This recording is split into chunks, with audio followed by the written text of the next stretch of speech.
emotions makes them grow and enlarge. All emotions which arise from the negative side of the emotional center wish to enlarge themselves, and the emotional center asks for food to continue being negative. Everyone has negative emotions, some more and some less, but if you are, let us say, inclined more or less to be negative about everything and everyone, and you do not check it from conscious control, the negative part will grow and grow until you become unbearable to everyone except yourself. The negative part of emotional center grows on what it feeds on, and if you allow it to feed on negative things, it will grow and grow. When you reach a point of self-observation in connection with the work, you may see that you are taking some person or event negatively, and you must try to control it and not let the way you are taking the person or the event go straight down to the negative part of the emotional center. The first conscious shock has to do with seeing how you are taking in impressions. A mechanical person cannot help himself or herself because there is nothing between him or her and the impressions coming from life, whether they take the form of persons or events. A person who is continually negative is really a very ill person from the work point of view.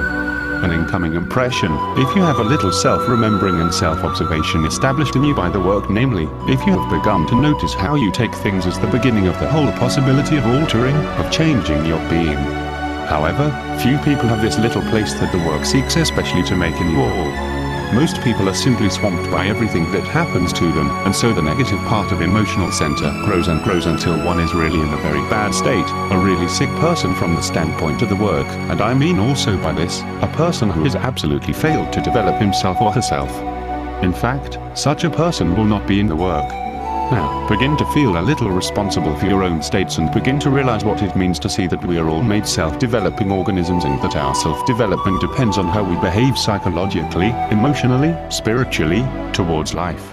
I can take an event mechanically, or I can take the same event in quite another way, consciously instead of mechanically. Here lies the value of the work, for the power of the negative part of the emotional center is terrifically strong. The inclination to be negative is very difficult to overcome, and we are foolish if we think otherwise. Here lies indeed the devil and hell. I must add that it is useless maintaining a resigned attitude towards everything, which is merely false and insincere. On the other hand, if you begin to practice being passive, by inner work, to what angers you, etc., that can make you grow. To learn how to be passive to a situation or a person, that is wisdom. But I assure you it takes a long time to see what this means. But the continual expression of negative emotions, as when people talk to you saying they cannot stand this or that, will produce in people a continual growth of the negative part of the emotional center. Now let us talk once more about why the work speaks so much about the purification of the emotional center. The reason is that when the emotional center is altered or purified from negative emotions, you can begin to get help, you can begin to receive influences of a new kind, which help you to understand much that you did not understand before. When the emotional center is made better more or less by your own work on it, you may be given strength from these higher centers in you which are always awake and always speaking to you. In other words, you may be helped by them. I really mean helped. So to enjoy negative emotions is one of the worst sins that you can commit in the work. Sin in the original Greek means missing the mark.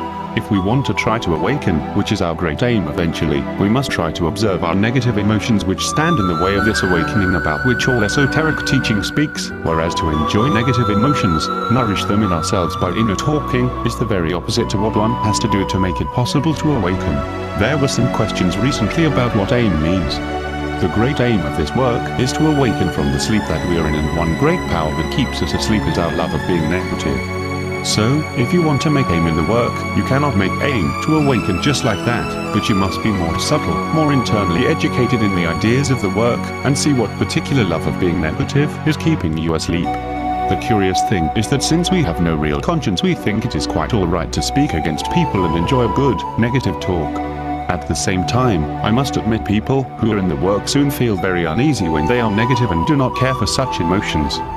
Aim therefore must begin with seeing specifically what your emotional center is like, and trying to work on some of the worst negative emotions which lie in it. The trouble is that we identify so easily with our negative emotions. In some strange way, people often feel better when they are negative. This should not happen after a certain time in the work. They should not feel better, they should feel unhappy, feel worse. When you are negative, everything is arranged wrongly, the wrong way round. I mean, the truth, the knowledge of the work, is all turned the wrong way round.